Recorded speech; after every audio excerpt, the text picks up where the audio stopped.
Hey everybody, welcome to Chapter 4, Section 1, Solving Quadratic Equations by Graphing and Factoring. So let me talk to you about what it means to solve a quadratic equation.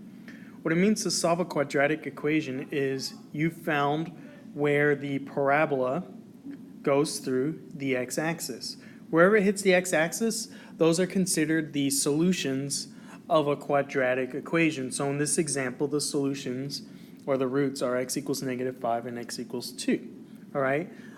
Sometimes they're called roots, sometimes they're called solutions, or x-intercepts, or zeros. It's all the same thing. But so that's why I wrote it's all where a quadratic function hits the x-axis. So there can be 2, 1, or 0 roots. Okay, so it can intercept twice with the x-axis. It can intersect once. Is it intersect or intercept? I don't think it really matters. But anyway, so in this video, the focus is just by looking at the graph or by factoring. And if you can't factor it, that doesn't mean it has no solutions or it's or has 0 roots. It just means it's not factorable.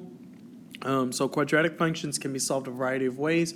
That's why there's going to be multiple parts to this section. 4.1 will have multiple videos, okay? So to begin, everything needs to be in standard form, meaning ax squared plus bx plus c, all right? Everything needs to be on one side. And typically it'll say f of x equals ax squared plus bx plus c. But if you're going to solve it, you're going to set it equal to 0. So you'll just switch out that f of x with the number 0, okay? And then what you're trying to do is, if you're figuring out where it equals 0, you're figuring out where it intercepts or intersects with the x-axis, okay? So on the graphing calculator, I do have a video for that showing you on the graphing calculator, but I'm just going to go over the steps here. Make sure everything is on one side, and then you're going to want to graph it, and then press menu 6-1 to menu analyze the graph, and then do the zeros. And you click highlight it, highlight an x-intercept, then click again, and then you press Control-T if you ever need to generate a table of values, especially if you're trying to graph it by hand. So what do you type into the graphing calculator? Well, I need everything on one side, so I'm going to minus 10x over, and then I'm going to minus 6 over to the other side. It doesn't matter what side you get things on, as long as everything's on one side.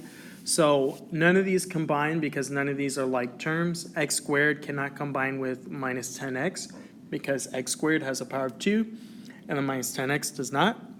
And then the minus 6 can't combine with any of those because the minus 6 doesn't have any letters with it. So you would simply just type this in without the equal 0 part. Just type in x squared minus 10x minus 6. And then do that menu 6-1, and it's going to give you your two answers.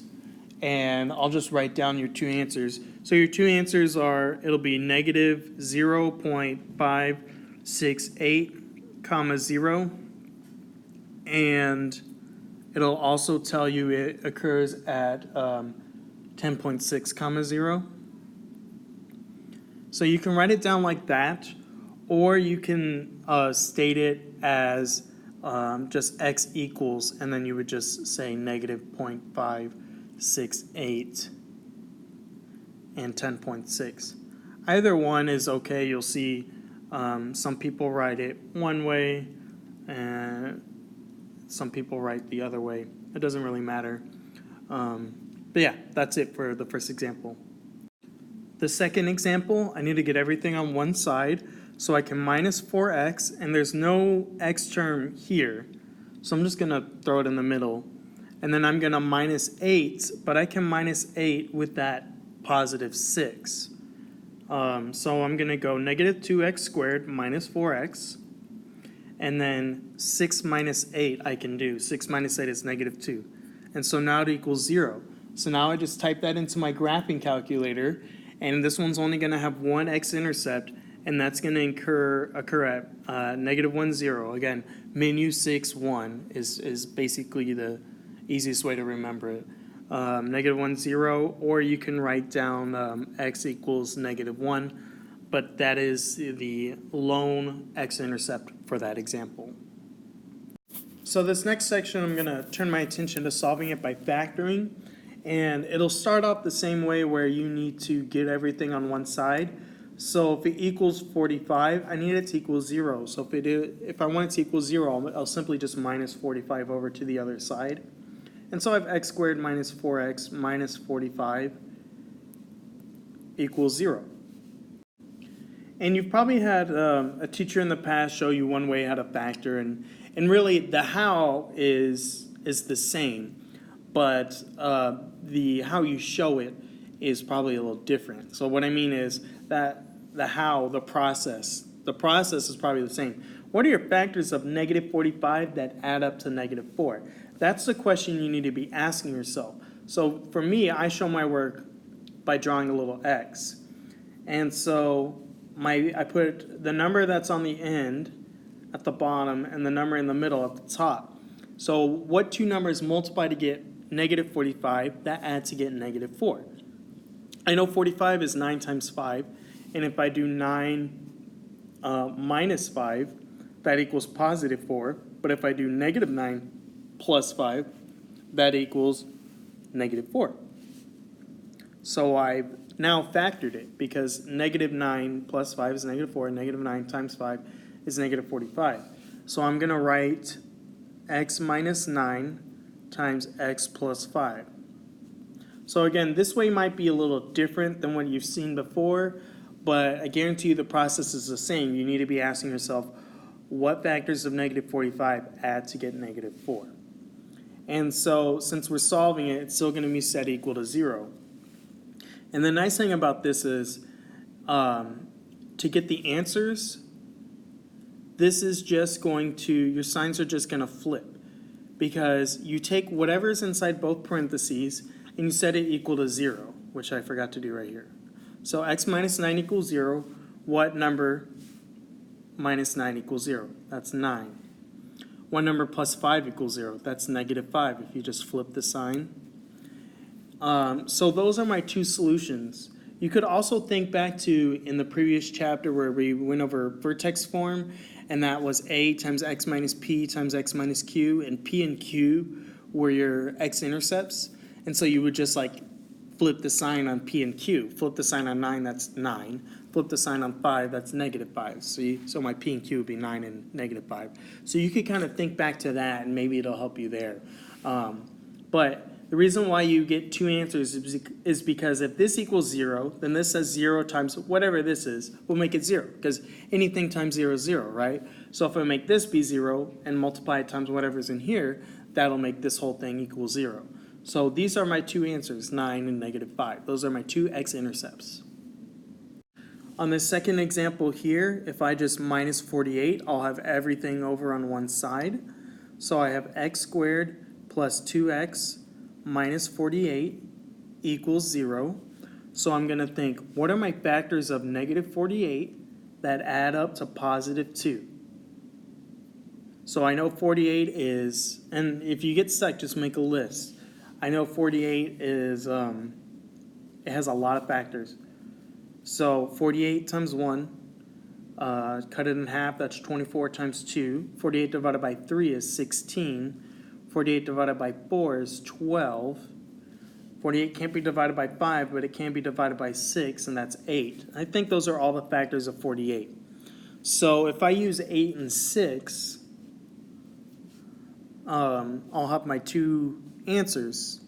But it was a negative 48, right? So that means I need to add these together to get a positive 2.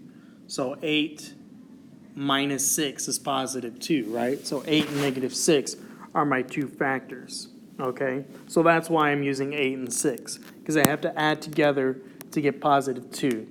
And 8 and 6 are 2 apart, so you just got to think which one should be negative, the 8 or the 6. 8 minus 6 is positive 2. 6 minus 8 is negative 2. See? So I have my factors now as x plus 8 and x minus 6 equals 0. So, just set each one of these equal to 0, each parenthesis, or binomial, as it's called, because there's two terms in it. So x plus 8 equals 0, x would equal negative 8. x minus 6 equals 0, x equals 6. See, so if you just flip the sign, you get your answers. Now you can only do that if the number in front of x squared, if the a value is equal to 1. So let's talk about what happens if a is bigger than 1, okay? Then there's going to be an additional step. So I'll show you what that looks like. So here I have 4x squared minus 13x plus 3 equals 0. So a equals 4. A is bigger than 1. So when you do your little x factor thing, there are no factors of 3 that add up to negative 13. But there are factors of 4 times 3, or in other words, just 12. There are factors of 12 that add up to negative 13. Now, why did I choose to do 4 times 3, you might be wondering. You take that front number and multiply it by the back number, and that's how you figure out your factors for an equation where a is greater than 1. So that's why I did 4 times 3. So 4 times 3 is 12. What two numbers multiply to get 12 and add to get negative 13? I know 12 is 12 times 1, 6 times 2, and 4 times 3. The two factors that add to get 13 are 12 and 1. And so if I make them both negative, they add for negative 13, and they multiply for positive 12. So I say x minus 12 and x minus 1. So doing that 4 times 3, the front number times the back number, helps you figure out your factors, but it doesn't help you figure out your answers right away. My answers are not 12 and 1. That's because if you multiply the number to the back to find your factors, then now's the time to divide it out. All right? So this helps us, I don't know, kind of undo what we did because we're doing a shortcut here. So if the fraction reduces, then reduce it. If it doesn't, then swing the denominator up front. So I'll put this little note there in the video. If it reduces and you use a reduced fraction or whole number, meaning x minus 12 over 4, that reduces to just 3 over 1, right? So 12 divided by 4 is 3. And then if it stays a fraction, like 1 over 4, swing that number up front. 4x minus 1. All right, so it's going to go up front inside the parentheses. And then it equals 0. So it's from here that I can get my two answers, my two solutions. I need to figure out what number minus 3 equals 0, and then what is 4x minus 1 equals 0. So x minus 3 equals 0 is quite simple. It's just 3. But this other answer, if you wanted to figure it out by hand, you would have to add 1 over, and then you would have to write 4x equals 1, and then divide by 4, and you get x equals 1 over 4. But there's a much quicker way of getting your answer. So if you have a number bigger than 1, if you have a fraction, not bigger than 1, sorry, just look right there. So if you just look at this step, see how I have x minus, technically it says x minus 1 over 4. If you just look at that step, that's 1 over 4. 1 over 4 minus 1 over 4 makes 0. So that's the quicker way of doing it. You could solve it like that each time. But if you just look at this step, you'll get it much quicker. So that's what I'm going to do on the next example. So here I have 2x squared minus 11x equals negative 12. So I see it doesn't equal 0, so that means I have to plus 12 over to get 2x squared minus 11x plus 12 equals 0. So I see there's a number in front of x squared, so I have to multiply it to the back. I need to do 2 times 12 to get 24. And the factors of negative 24 need to add up to get negative 11. I know 24 is 8 times 3, and if they're both negative, that'll add up for negative 11 and multiply for positive 24. So x minus 8, x minus 3 equals 0. Again, since a was bigger than 1, we had a number in front of x squared. My answers are not just 8 and 3. You have to now divide out that front number, which was 2. And so if it reduces, use that reduced version. And if it makes a whole number, write down the number. X minus 8 over 2 is x minus 4, because 8 over 2 makes 4. And then 3 over 2 doesn't reduce or make a whole number, so that's going to swing up front. 2x minus 3 equals 0. And so for my two answers, you would say each binomial equal to 0, x minus 4 equals 0, and 2x minus 3 equals 0. So the x minus 4, just flip the sign, right? So x equals positive 4. But 2x minus 3, you can add 3 over and divide by 2, or you can just get the answer of x equals 3 over 2 just by looking right there. So if I look there, and I flip the sign, positive 3 over 2 is opposite of that, I have my answer. So that's really, I think, the quickest way of doing these by hand when you factor and a is greater than 1. So I hope this helped. Thank you for watching, and stay tuned for more videos. Goodbye.